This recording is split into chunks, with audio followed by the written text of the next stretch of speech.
So in this video, we're going to be going over the Paycheck Protection Program loan forgiveness part. If you guys remember, beginning at the beginning of all of this, the Paycheck Protection Program came out, and it was intended to be used for about 8 weeks.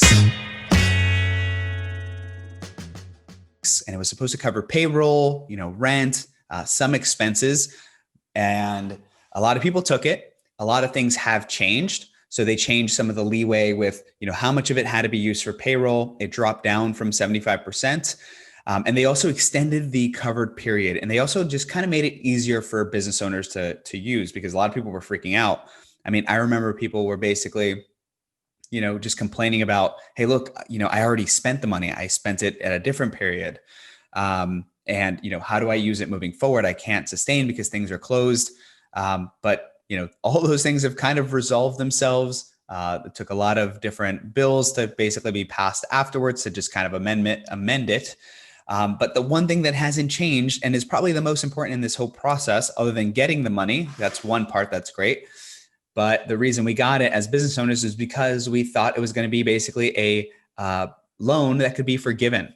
So I just got an email from Chase. I've been getting a couple of these, but this one specifically has instructions on how to submit the request. Just submit the request online. And previously, what they'd done is they'd sent some checklists, and they said, look, like, here are some things you should keep in mind. And I'd kind of alluded to the fact that if you went through and filled those forms out, you would be in really good position whenever the actual digital version came out. Because you can imagine, like, Chase, Bank of America, and all these other major banks, like, they're not going to be processing paper, right? They might have the paper version that the federal government sent, but we kind of knew, based on how the PPP rolled out, the federal government sent out, the PPP documents, and then every single bank, if they were worth anything, or big enough, basically created a digital version of that. So you can just submit it all on forms, and you didn't actually have to fill out the sheets. Okay. So if you guys were using like PayPal, Cabbage, I know when I went through Chase, I did it basically all online. So let's go over. I'm going to change my screen, and we're going to go to the loan forgiveness request form. So this is the screen that you'll see if you're a Chase member. And what it'll basically tell you is, only open one browser. You must be the person that's authorized to represent your company. It's probably you. If you're watching this, if you're a photographer, if you're a small business, you only need to have one browser open. That's probably going to complicate things if you've got like 40 browsers open and like things are cached. So just make sure you do that. And then you're going to need this info. You're going to need the SBA PPP loan, your Chase PPP loan number. I'm pretty sure those are going to be different. I had to get those from the chat support, and I had to go look at all my emails.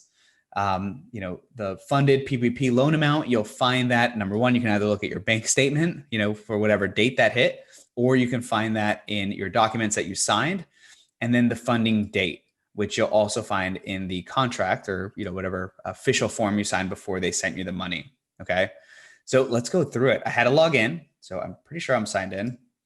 I'm not going to go through the whole thing because obviously probably some personal data in there, but I'm really quickly going to jump over to the loan forgiveness over here. And the cool thing about the loan forgiveness document, like this is the checklist, is that it basically says look, there's two forms that you can use. Okay. And this is kind of how you're going to kind of do it digitally as well.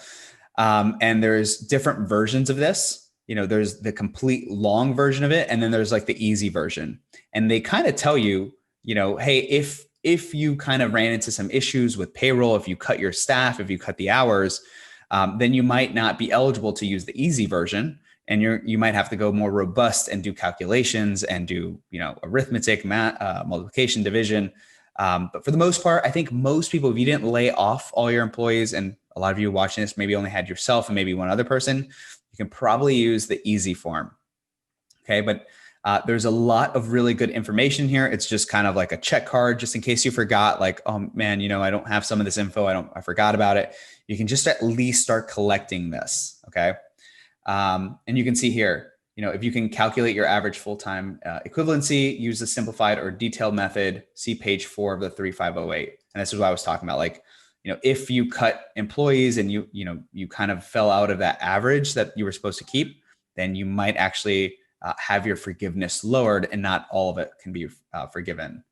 And you'll see your forgiveness amount may be reduced if weekly average employee FTE during the covered period was less than during the reference period. So let's actually go in here. And this is actually, let's click on this one because these are the forms that the SBA sent out. And you'll see that's S and that's 308. So if you look right here, this is the S version. It's only 2 pages. And then you'll see right here, this is the easy version. Pretty similar. It's only 3 pages and you basically initial and you certify things. There's not much you have to put in here. And then you'll see if you do the full form, you have to like come in here and start doing some like real math in here. So you'll find, not only will you have to do the basic data pages, not only will you have to do all the agreements, but then you're going to have to come in here and like start doing the Schedule A worksheet table 2 totals, compensation to owners. And then this is kind of where it kind of starts taking away from your forgiveness. If you didn't, let's just say, meet the standards. Okay. So let's just say for whatever reason, like you're squared away, you look through all your emails, you have all this info. This is basically what this is going to turn into. So let's go back to this. And it's going to tell you like, look, before you can get going, like, there's 2 versions of this. Familiarize yourself with this version to see if you apply for this. If you cannot, which I kind of stated why you wouldn't be able to, then you must complete the other version of it with all the schedule worksheets. So a little bit more work, but I don't think a lot of people are going to have to do that.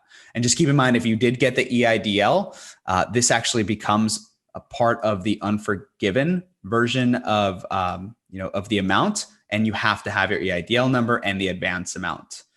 And then you'll see, you'll get a list of what's eligible, what payroll documents work. If you're someone like me, I've used things like QuickBooks Online, Payroll. I actually use a company called JustWorks now.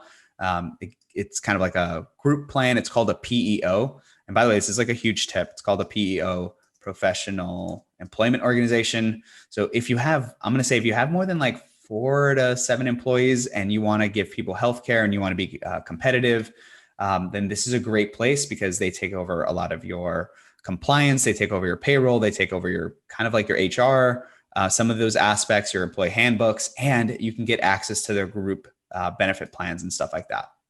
But one good thing that they do for me is they do all the payroll documents. So for me, technically, my payroll is going to cover everything, especially since there's a 24-week period instead of just 8. So like, I don't even have to, worry about, trying to cover rent, lease documents and everything else. And one thing that a lot of business owners were getting confused with was basically the fact that they were like, well, for the PPP, I was the only employee. And that's fine. There was people that, got somewhere between $5,000 to $10,000. Your payroll would be you.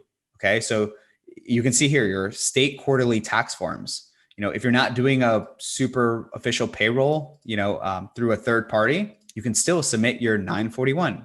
You're supposed to be submitting these anyways, right? And if you don't know what I'm talking about, then that's probably something you need to kind of get brushed up with because you can be paying some big penalties.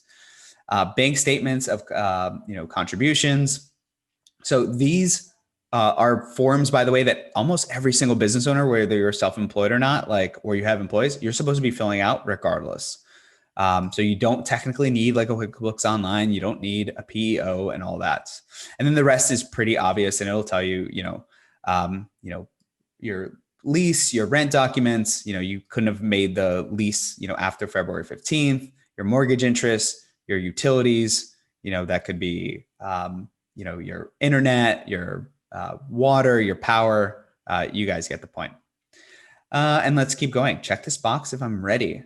And by the way, I have most of this. I'm not going to complete it completely, but you're going to see it's pretty cool. It's actually almost exactly, it's going to be almost exactly like the form. It's going to ask me, am I a representative? Yes. I attest and I've reviewed everything. Yes. And then you can kind of see like, this is the checklist for the 3508. And let's see if we can go find that one, the easy. And you can see like, it's almost going to be similar to this, right? And it's going to say like, did all the employees, did their payroll not go down because of the computations? You didn't reduce the salaries by more than 25%. So you had to basically keep like a 75% level of payroll. You didn't reduce the number of employees, ignore reductions that arose from inability to rehire. There's a lot of rules in here. The business was unable to operate. Obviously, if you have a photography business, if you're watching this, that's probably the case for every single human being here. At some level, the county, the state, the federal government, someone told you you couldn't operate or you weren't able to conduct business the same way. And then check this box. And then you can see here, if none of the above apply, check this box. If none of the 3 boxes apply to your business, or if you prefer to use the full 3508 form. If you can't use 3508 easy, then you must complete the full one, right? And that just takes a lot more work. You still want to make sure that you're in compliance and like these are all true. So let's go with, yes, I did not reduce. And this is the case for me. We had to reduce a little bit for like a very little while, but then the period that we used the PPP loan, I brought everybody back to 100%. And I will even tell you, we are the busiest we've ever been. And you guys can see in here some other info. We got about 51,000. I thought that was a little bit low, but that's where I'm going to leave it now. I think there's even too much information in here. I don't know if I can scrub that info in there. I don't know who's going to do anything bad with it, but I don't know. But yeah, if you guys have any questions, I definitely suggest if Chase already has it out, just keep in mind that these forms, the 3508 Easy and the 3508, these are available online. You can just Google them. I'll even drop the links below.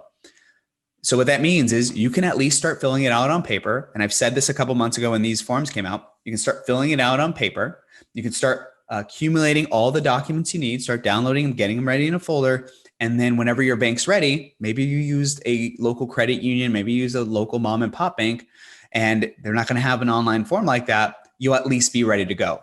And if you're using something like Chase, Bank of America, JP Morgan is Chase, all these, Wells Fargo, maybe the portal isn't open yet. I got this email like a day or two ago. You won't really have to worry too much about that. Because even if you write it down on the paper, you'll be able to transfer it online because you're gonna have to do that anyways. So, it's really good to at least get started now. And you have a couple months to do this.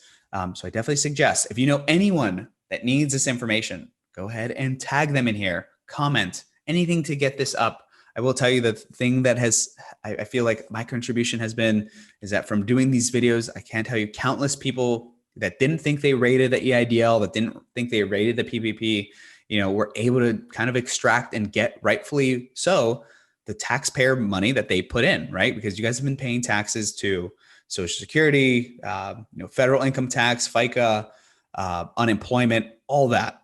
And you've been paying that for years, probably during your entire life. So when it's time, that's what the government's for. And they put this program together to help you.